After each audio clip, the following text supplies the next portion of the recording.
اعوذ بالله من الشیطان الرجیم بسم الله الرحمن الرحیم اللهم صل علی محمد و آل محمد. دوستان عزیز، زه غواړم چې تاسو خدمت کې د آخر زمانه خلقو نشانه د حدیثینو په روشنایي کې زه وښیم. د موت عظیم رسول د فرمایش کوي چې د آخر زمانه خلق به سبب غصبی او تجاوز په ذریعه باندې به انسان چې کېږي ملدوره به کېږي. یعنې که چیرې مو سترګې وغړوو د موت علاقې ته د حدیث ډېر ښه پیټ ورباندې راځي. اکثریاتو خلکو همدغه دعوې دي د ځمکو لنجې دي، غصب دی ډېر زیات دی. د غصبي ځمکې په ذریعه باندې انسان چې کېږي ملدوره جوړېږي او فخر هم دا کوي چې مو دوره ځمکه دی. واندیشان سره امام صادق علیه السلام د فرمایش کوي د آخر زمانه خلقو په باره کې چې د آخر زمانه خلقو ته به کوم مؤمنین واقعي دي چې حقیقت کې مؤمن ګڼلی شوی وي، هغه به هغه ته بیعقل او بیوقوف برېښي. واندیشان سره د موت عظیم پیغمبر د دوباره فرمایش کوي چې د آخر زمانه خلق به د شپې ډېر لیټ خوبیولی کېږي، د سب یا لمونځ به تر نچې کېږي قضا کېږي. که چیرې سترګې وغړوو دا حدیث هم مختلفو خلکو باندې پیټ رڅي. سترګې وغړوه چې ټوله شپه به موبایل کې یا مختلفو شیانو کې به لګیا وي، خو چې کله د سبې ټیم روشي پس ځان به وچوي بشترې ته، المنځه ته هېڅ اهمیت نه ورکوي، المونځ نه کوي.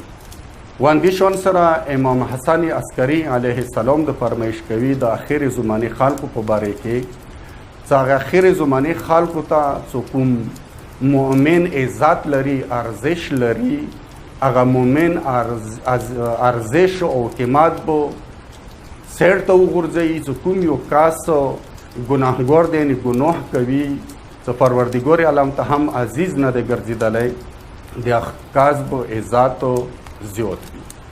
واندیشان سره امام علی علیه السلام د آخر زمانه خلقو په باره کې فرمایش کوي چې د آخر زمانه ښځې چې کومه دي هغه به بدحجابه وي، وریانې به وي، یعنې دومره بدحجابي به زیاته شي. خو که چیرې سترګې وغړوو د حدیث نن سبا دور او زمانې باندې هم پیټ رسي. بیا د موت عظیم پیغمبر د فرمایش کوي چې آخر زمانه خلق به خپله ګناه د خدای په گردن باندې وچوي. و اندیشان سره د موت عظیم پیغمبر د بیا فرمایش کوي چې د آخر زمانه خلق به دوره حد نه پورته ګناهونه وکړي، چې باران به خپل وخت کې نه ورېږي، یعنې بې موسمه به بارانونه شروع شي، هر یو شی به بې موسمه شروع کېږي. بیا د موت عظیم پیغمبر فرمایش کوي د آخر زمانه خلقو په باره کې چې د آخر زمانه خلق به رشوت چې کله ورکوي هغه به د هدیې په نامې باندې به ورکوي. واندیشان سره د موت عظیم پیغمبر د دوباره فرمایش کوي د آخر زمانه خلقو په باره کې چې ګرد و غبار و ربا به تمام دنیا ونیسي. یعنې که چیرې مو سترګې وغړوو بې موسمه حد نه پورته بدونه او مختلف شیان، مختلف آفتونه د مو باندې چې کېږي نازل کېږي. بیا د موت عظیم پیغمبر د فرمایش کوي چې د آخر زمانه خلقو په نظر کې به دین چې روشي لاندې به روشي، او ما دنیا ته به چې ورکي ارزش به ورکي. بیا د موت عظیم پیغمبر یو بل حدیث کې د فرمایش کوي چې د آخر زمانه خلق به د سپي صفات لري. نه یم پوهی چې دې ځای کې د موت عظیم پیغمبر دی حدیث نه څه مراد دی چې د آخر زمانه خلق به د سپیو صفات لري.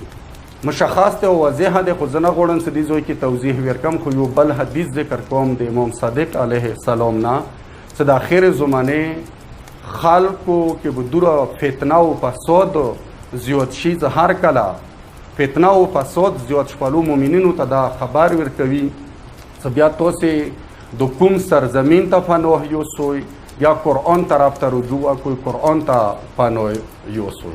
والسلام علیکم ورحمت الله وبرکاته.